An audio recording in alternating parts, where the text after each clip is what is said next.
এ দুলোক মধুময়, মধুময় পৃথিবীর ধূলি অন্তরে নিয়েছি আমি তুলি এই মহামন্ত্রখানি, চরিতার্থ জীবনের বাণী।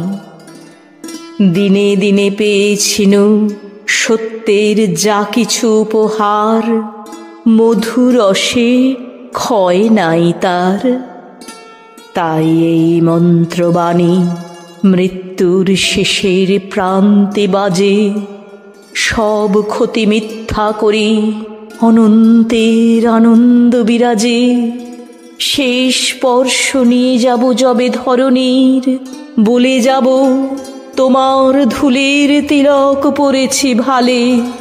দেখেছি নিত্যের জ্যোতি দুর্যোগের মায়ার আড়ালে, সত্যের আনন্দরূপ এ ধুলিতে নিয়েছে মূরতি। এই জেনে এ ধুলায় রাখিনু প্রণতি।